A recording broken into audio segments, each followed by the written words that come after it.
Hello and welcome to another WIX Filters quick video. Today we'll be talking about the WIX 33733 fuel water separator.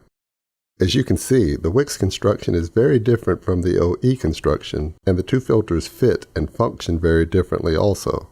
Today, I'd like to talk to you about fit. The WIX filter has a heavier sealing gasket on top and an O-ring at the bottom of the filter.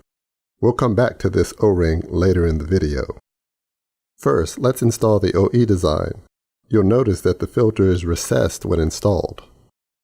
The WIX filter does not fit in this way. It actually extrudes from the filter housing when installed. The reason for this is the O-ring that we mentioned earlier. When installed, the O-ring seats into the housing, ensuring that no dirty fuel can bypass the filter when the system is active.